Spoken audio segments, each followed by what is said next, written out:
Shalom Baruchim Rabin, olá, sejam bem-vindos a mais um vídeo aqui no nosso canal Estudos em Bíblia Hebraica e Judaísmo. Amigos, neste vídeo eu quero responder a uma pergunta muito interessante, tá certo? É uma questão bastante polêmica.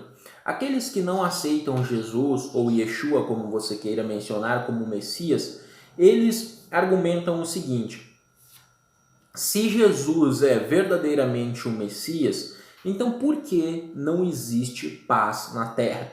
Para essas pessoas, uma das evidências da era messiânica seria a paz na Terra.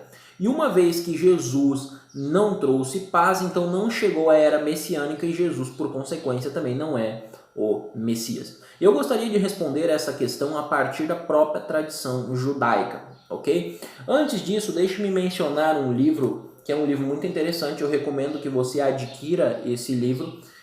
O valor dele é assim, bem acessível, que é o livro O Mashiach, né, o Messias, o princípio de Messias e da era messiânica segundo a lei judaica e sua tradição. Então esse livro é um valor bem pequeno. Eu aconselho que você compre e você leia. Se não me falha a memória, na época que eu comprei ele eu paguei uns R$ 20 ali na Conde de Sarzedas em São Paulo. Então eu aconselho que você adquira esse livro e leia.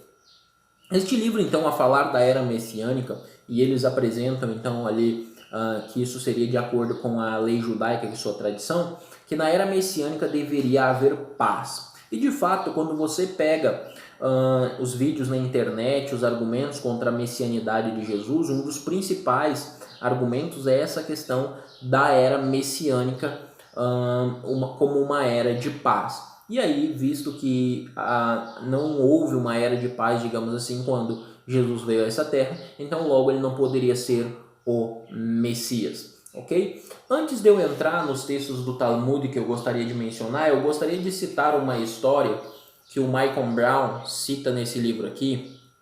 Na página 98, o Michael Brown cita uma história aqui, que é uma história, na verdade ele está citando o Vilna Gaon. Ele está citando o Gaon. Gaon foi um grande erudito judeu, especialista em Talmud, um dos maiores especialistas judeus em Talmud, e a história que o Gaon está comentando e que ele cita aqui está lá em Berahot, no capítulo 8, no Talmud babilônico, quando Yehudá ben Hanania está tendo um debate com alguns gregos.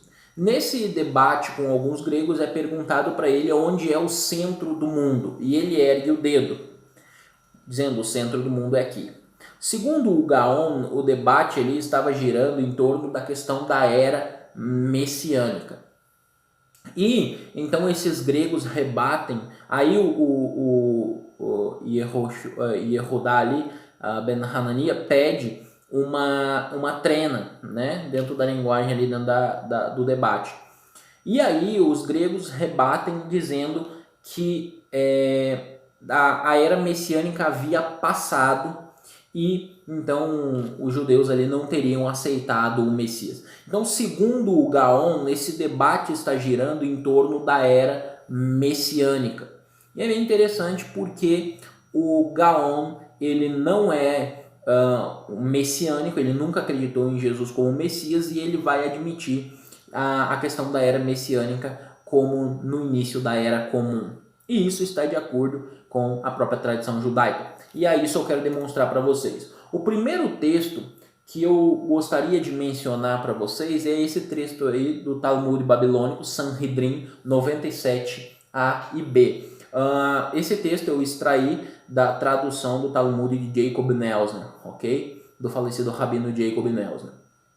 Bom, e o texto diz assim, então, como você acompanha, abre aspas: o mundo existirá por 6.000 anos.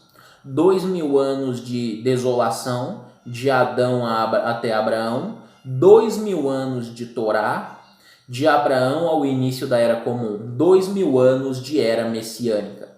Todavia, uma vez que muitas foram as iniquidades, tudo se perdeu. Perceba que interessante, quando você pega essa soma e diz assim: o mundo existiria por 6.000 anos, 2.000 anos de Adão a Abraão, e de Abraão e de Torá e 2.000 anos, como é mencionado no texto talmúdico. Então isso daria exatamente na Era Comum, quando Jesus veio. E então 2000 anos de Era Messiânica, que seria a sequência. Então perceba que, de acordo com a tradição judaica, a Era Messiânica se começa exatamente quando Jesus pisou nessa terra, ok? No início da Era Comum, né? Ou como nós falamos popularmente, depois de Cristo.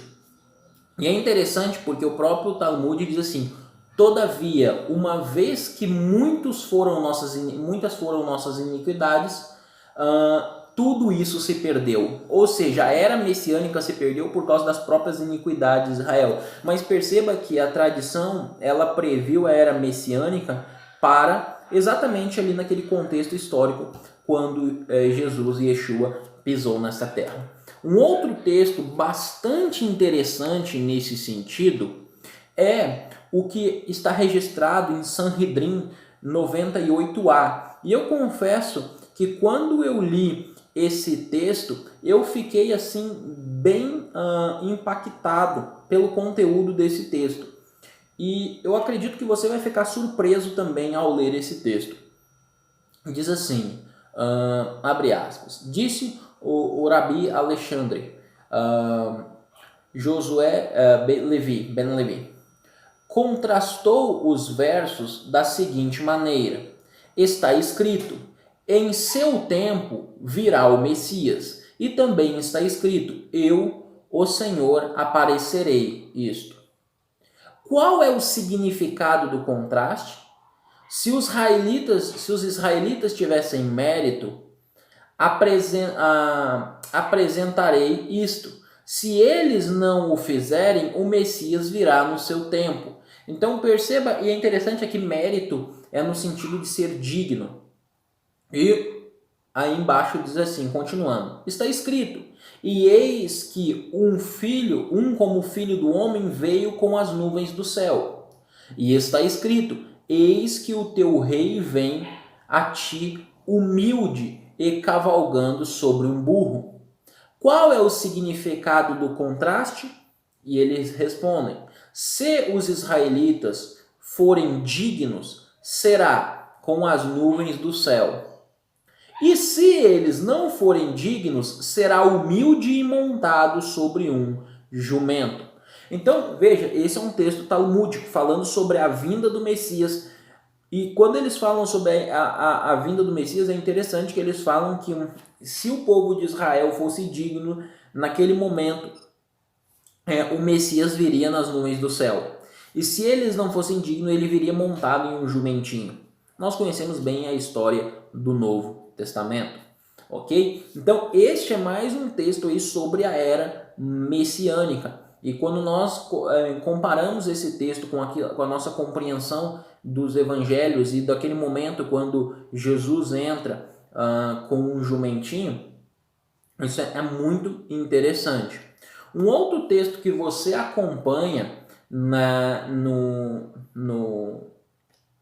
aí comigo na tela é de Iomá, do Talmud babilônico também, Iomá 39b. Em Iomá diz assim, nossos rabinos ensinaram sobre a autoridade tanaíta. 40 anos antes da destruição do santuário do templo, o lote não surgiu na mão direita. E o fio de carmesim nunca ficou branco, e a luz mais ocidental nunca brilhou, e as portas do pátio se abriram sozinhas. Esse é um texto muito interessante porque ali em Yomá 39a, você tem algumas evidências com as quais que o Yom Kippur, ali, o dia da expiação, tinha sido aceito, das quais uma seria o carmesim ficar branco. E é dito, o Talmud aqui diz no Tratado de Yomá, que 40 anos antes da destruição do templo, havia evidências de que o Eterno não estava aceitando os sacrifícios, não estava aceitando o dia da expiação. Então, assim, se o dia da expiação não era aceito, amigos, porque o dia da expiação ele era a conclusão do ritual anual litúrgico né, que envolvia ali os sacerdotes e o povo de Israel. Então, se o ritual do dia da expiação não fosse aceito, logo, então, todo aquilo que tinha sido feito durante o ano não teria sido aceito. E isso é muito interessante. Ou seja, o próprio Talmud evidencia que 40 anos antes da destruição do templo, o dia de Yom Kippur já não estava sendo aceito. E se vocês pararem para pensar junto comigo, se nós voltarmos 40 anos antes da destruição do templo, nós sabemos que o templo foi destruído no ano 70. Se nós voltarmos 40 anos, nós vamos entrar exatamente no ano 30, quando Jesus foi crucificado. Jesus foi crucificado por volta de 30. Então, a própria tradição judaica, ela atesta, então, que os sacrifícios não estavam sendo aceitos, e Yom Kippur não estava sendo aceito. De tal forma que nós temos evidências a partir da própria tradição judaica que a era messiânica era no período em que Jesus veio. Talvez, queridos, esses sacrifícios, esses dias de Yom Kippur, esses sacrifícios não fossem aceitos exatamente porque o Messias veio no tempo aprazado, mas o Messias não foi aceito. Tá certo? Essa é uma pequena resposta baseada aí nas fontes judaicas. Até a próxima.